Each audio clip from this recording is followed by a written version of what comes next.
نحمده ونصلي على رسوله الكريم اما بعد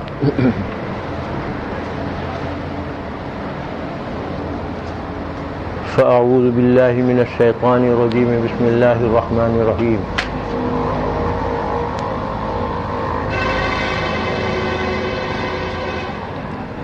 يومئذ تحدث اخبارها بان ربك اوحى لها. محترم حضرات اور معزز خواتین،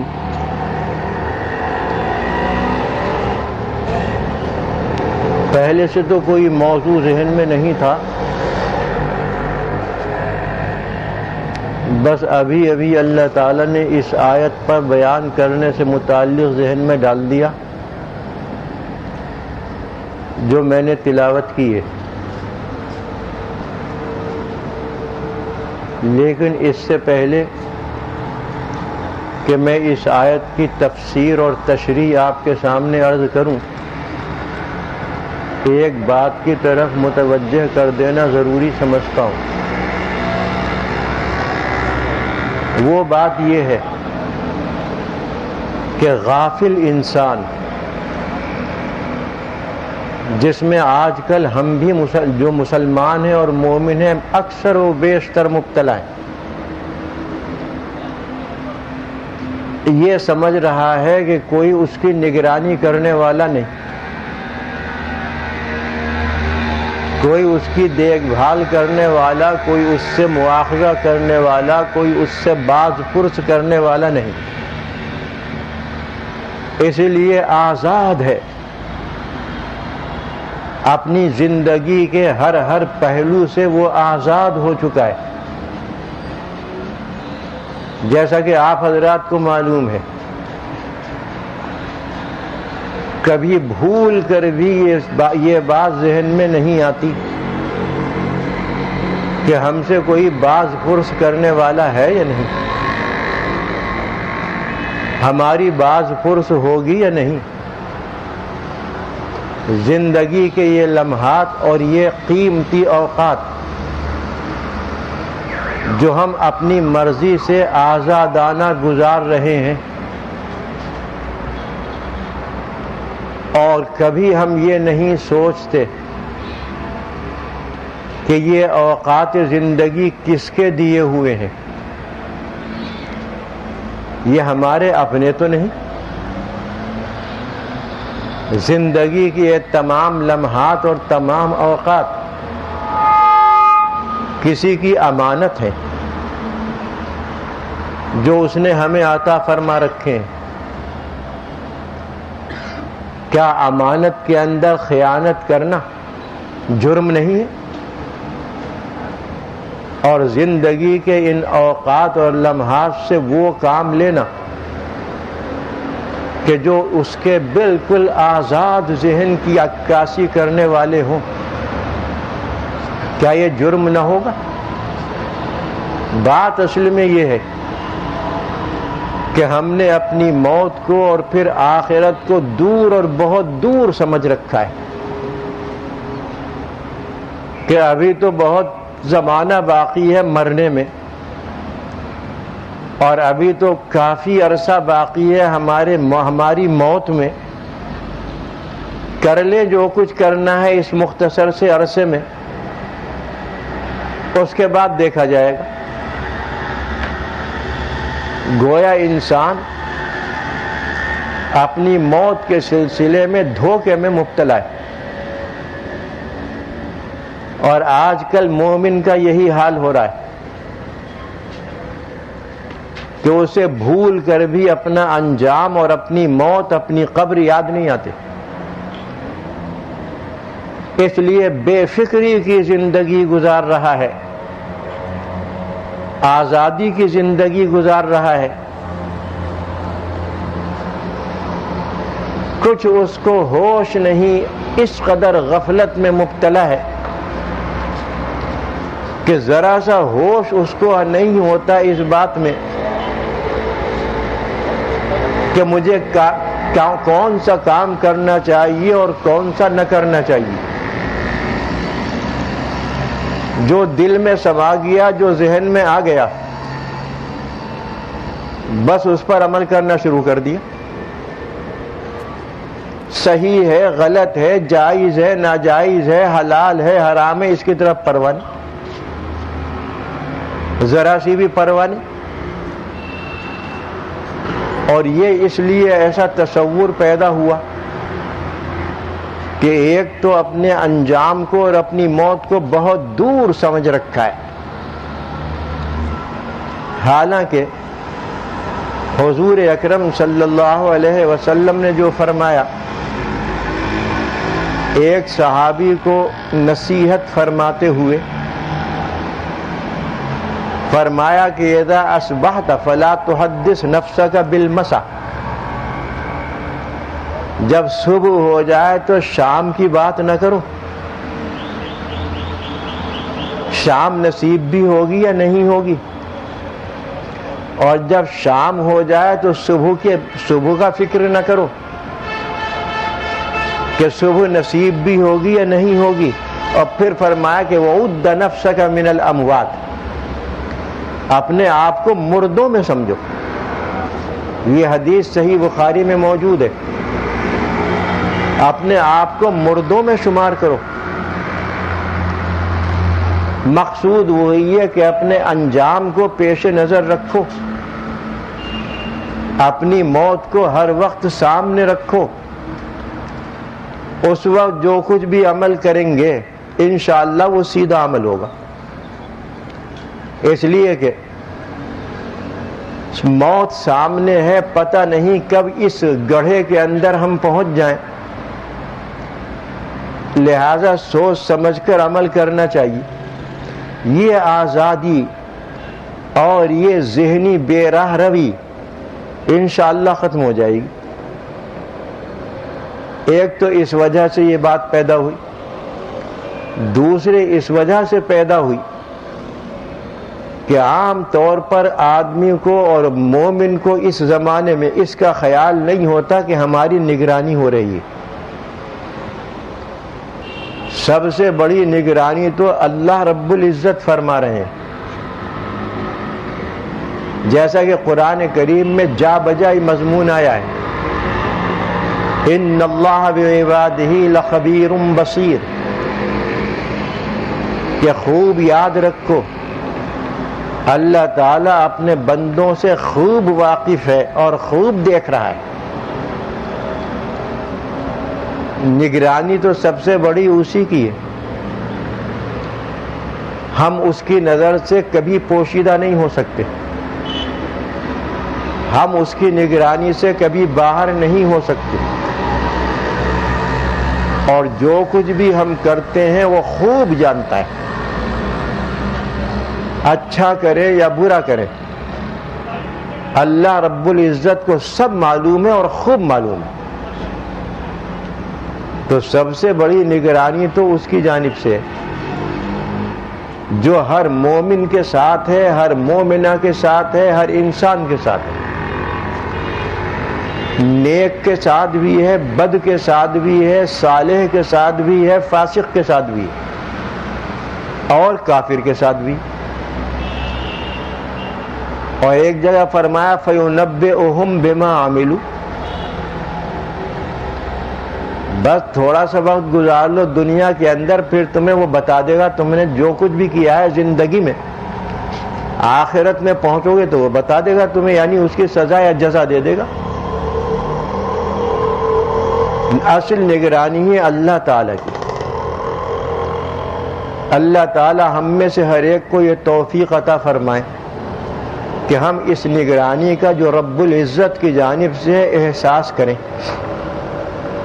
اور اپنے اعمال کو، اپنے اخلاق کو، اپنے کردار کو اور اپنی باتوں کو درست کر لیں. لیکن قرآن کریم جا بجا فرما رہا ہے کہ صرف اتنی سی نگرانی نہیں، چاروں طرف سے انسان کو گھیر رکھا ہے نگرانوں نے، نیچے سے بھی، اوپر سے بھی، دائیں سے بھی، بائیں سے بھی، آگے سے بھی، پیچھے سے بھی. چاروں طرف سے اللہ رب العزت کی جانب سے نگرانی کرنے والے موجود ہیں، اور قرآن کریم میں یہ مضمون جا بجا آیا ہے۔ اس وقت خلاصے کے طریقے پر میں اتنا ہی عرض کیے دیتا ہوں کہ یہ آیت جو میں نے پڑھی اس میں زمین کی نگرانی کا ذکر ہے کہ یہ زمین جس پر ہم چلتے پھرتے ہیں، رہتے سہتے ہیں، اٹھتے بیٹھتے ہیں، اسی پر زندہ ہیں، اسی کے اندر مرنے کے بعد اسی میں دفن ہو جائیں گے۔ یہ زمین اللہ تعالی کی جانب سے ہمارے لیے نگراں ہے،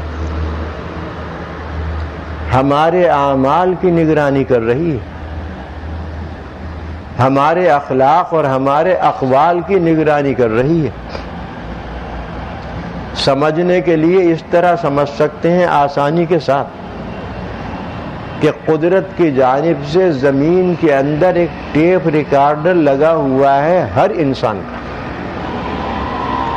جو کچھ بھی وہ کرتا ہے یا کرے گا اس کے اندر محفوظ ہو رہا ہے، ضبط ہو رہا ہے۔ یہ ٹیپ ریکارڈر ایسا ہے کہ جو قدرتی ہے اور اللہ تعالیٰ نے اس کے اندر نصب کر دیا ہے۔ سمجھانے کے لیے عرض کر رہا ہوں، ورنہ اللہ تعالیٰ کو ان چیزوں کی ضرورت نہیں ہے، صرف اپنے سمجھنے اور سمجھانے کے لیے بیان کر رہا ہوں کہ گویا ایک ٹیپ ریکارڈر ہر انسان کا زمین کے اندر نصب ہے۔ جو کچھ بھی وہ اس زمین کی پشت پر کرتا ہے یا کرے گا وہ سب اس کے اندر ضبط ہو رہا ہے۔ اچھا کرے گا تو وہ بھی ضبط ہو رہا ہے، برا کرے گا تو وہ بھی ضبط ہو رہا ہے۔ اور قیامت کے دن یہ ٹیپ ریکارڈر بجا دیا جائے گا اس کے سامنے، یومئذ تحدث اخبارہا بان ربک اوحی لہا۔ اس دن یعنی قیامت کے دن، آخرت میں، یہ زمین تمام باتیں اپنی بیان کر دے گی۔ تحدث اخبارہا، اپنی تمام باتیں زمین بیان کر دے گی۔ کیوں؟ بان ربک اوحی لہا، کیونکہ اللہ تعالیٰ نے اس کو حکم دیا ہے۔ اس کو کیسے بیان کر دے گی؟ ہمارے سمجھنے کے لیے بس سمجھ لیں کہ وہ ریکارڈ کے اندر ضبط ہو رہا ہے، وہ ریکارڈ بچ جائے گا، وہ سامنے آ جائے گا کہ فلاں شخص نے، یعنی میں نے مثلا فلاں تاریخ میں، فلاں وقت، فلاں گھنٹے میں، فلاں دن میں، فلاں منٹ میں یہ کام کیا۔ محفوظ ہو رہا ہے، ضبط ہو رہا ہے، سب سامنے آ جائے گا۔ اب زمین کی نگرانی سے کوئی بچ کر بھاگ سکتا ہے؟ کوئی نکل سکتا ہے اس سے؟ کتنا بڑا نگراں جس نے گھیر رکھا ہے ہر انسان کو، ہمارے اوپر مسلط ہے۔ ذرا اس پر غور کیجیے، زمین سے کہیں نہیں جا سکتا، رہے گا زمین پر، مرنے کے بعد جائے گا تو زمین میں جائے گا۔ یہی وجہ ہے، حدیث شریف میں آتا ہے کہ جب کوئی بندہ مرتا ہے اور اس کو دفن کر دیا جاتا ہے تو اگر وہ صالح اور نیک بندہ ہے تو زمین اس سے کہتی ہے، قبر اس سے کہتی ہے، زمین کہتی ہے کہ تو میرے اوپر چلنے والوں میں بہت اچھا تھا، میری پشت پر جو لوگ چلتے پھرتے تھے، یعنی جو انسان تھے، ان میں تو بہت اچھا تھا۔ کیوں اچھا تھا؟ اس لیے کہ تو نیک عمل کیا کرتا تھا، اپنے رب کو راضی رکھتا تھا۔ آج تو میرے پاس آیا ہے، میرے قبضے میں آیا ہے، دیکھ کتنا بہترین سلوک کرتی ہوں تیرے ساتھ۔ اور یہ کہنے کے بعد حدیث شریف میں ہے کہ زمین کشادہ ہونا شروع ہو جاتی ہے، قبر کشادہ ہونا شروع ہو جاتی ہے۔ کیوں جناب؟ اگر وہاں پر یہ ریکارڈ نہیں تھا اور ضبط نہیں ہو رہا تھا زمین نے کیسے کہہ دیا؟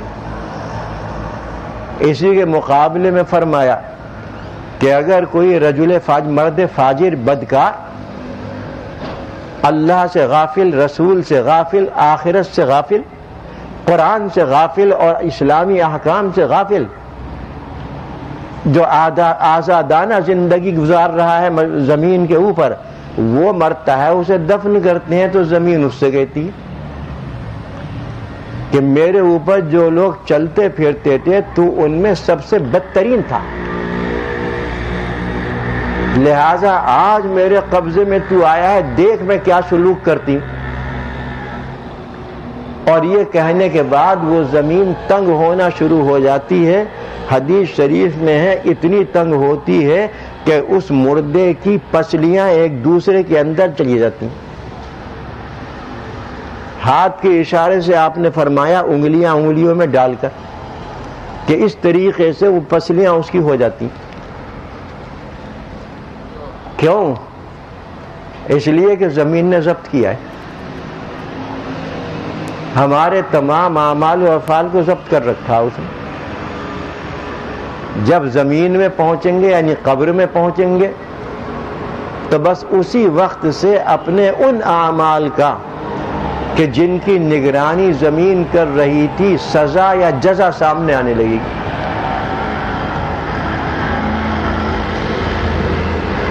زمین نگراں ہے، ہمارے اعمال کی نگرانی کر رہی ہے، اور اس قدر پوشیدہ طریقے سے کر رہی ہے کہ بیچارے مسکین انسان کو اور غافل انسان کو پتہ بھی نہیں کہ کیا ہو رہا ہے۔ اللہ تعالیٰ کے نگراں جتنے بھی ہیں ان میں اکثریت ان کی ہے کہ جن کا پتہ نہیں چلتا کہ کون نگرانی کر رہا ہے اور کس طرح نگرانی ہو رہی ہے، بہرحال نگرانی ہو رہی ہے۔ اسی لیے فرما دیا کہ یومئذ تحدث اخبارہا، کہ آخرت میں اور قیامت میں یہ زمین اپنی تمام باتیں بیان کر دے گی، جو کچھ اس نے ضبط کر رکھا ہے اپنے پیٹ کے اندر وہ سب کا سب وہاں پر اگل دے گی اور ظاہر کر دے گی، کیونکہ اللہ تعالیٰ کا اس کو یہی حکم ہوگا۔ یہ ہے ایک نگراں، اور یہ ایسا نگراں ہے جو ہر وقت ہمارے سامنے ہے۔ ایسی نگرانی کرنے والی چیز ہے یہ زمین کہ جو کہ اس سے ہماری کوئی بات پوشیدہ نہیں۔ رات ہو اندھیرے ہو تب ہم زمین پر ہیں، دن ہو اور اجالے ہوں تب ہم زمین پر ہیں۔ اسی طریقے سے ہم سوتے ہیں تو زمین پر، لیٹتے ہیں تو زمین پر، بیٹھتے ہیں تو زمین پر، گویا پوری زندگی ہماری گزرتی ہے اسی زمین پر۔ اللہ تعالیٰ نے یہ زمین ہمارے لیے بمنزلہ فرش بنائی ہے۔ الم نجعل الارض مہادا، کیا ہم نے زمین کو فرش نہیں بنا دیا تمہارے لیے؟ تو یہ زمین فرش ہے ہمارے لیے، اس سے ہم باہر نہیں جا سکتے۔ اگر صرف اسی ایک نگراں کو دیکھ لیا جائے جو ہماری نظروں کے سامنے ہے، اور قرآن کریم فرما رہا ہے کہ نگرانی کرنے والی چیز ہے جس پر ہمارا ایمان ہے، تو انشاءاللہ وہ غفلت کم ہو جائے گی کہ جس کے اندر آج ہم ڈوبے ہوئے۔ مرد بھی ڈوبے ہوئے ہیں، عورتیں بھی ڈوبی ہوئی ہیں۔ بہت کم ہے وہ سعادت مند اور سعید روحیں کہ جو اس چیز کو پیش نظر رکھیں۔ جب بھی کوئی قدم اٹھانا چاہیں سوچ لیں کہ زمین ضبط کرنے والی ہے، ایسا نہ ہو کہ یہ خراب کام ہو۔ زمین نگراں ہے، ایسا نہ ہو کہ ہماری اسی بری بات کو ضبط کر لے۔ اگر اس کے اوپر توجہ ہو جائے، اللہ تعالی ہمیں سب کو توفیق عطا فرمائے تو ہمارے اعمال بھی درست ہو جائیں، ہماری باتیں بھی درست اور صحیح ہو جائیں، ہمارے اخلاق بھی درست ہو جائیں، ہمارے معاملات بھی درست ہو جائیں، اور ہماری زبان بھی پاک ہو جائے، آنکھیں بھی پاک ہو جائیں، کان بھی پاک ہو جائیں۔ صرف اتنے سے تصور سے یہ تصور ہم سے مٹا دیا گیا، ہمارے ذہنوں سے کھرچ دیا گیا اس تصور کو اور اس نظریے کو، اس لیے یہ صورتحال پیدا ہوئی۔ یہ تو ایک نگرانی کرنے والا میں نے بتایا جو اس آیت کے اندر ہے، نگرانی کرنے والے اور بھی اللہ تعالیٰ نے مقرر کر رکھے ہیں جو ہمیں نظر نہیں آتے۔ مختصر طریقے سے عرض کیے دیتا ہوں، کبھی موقع ہوگا تو تفصیل بھی انشاءاللہ بیان کر دوں گا۔ مختصر بات یہ ہے کہ وہ دو فرشتے بھی نگراں ہیں جو ہمارے کندھوں پر موجود ہیں، ہمیں نظر نہیں آتے،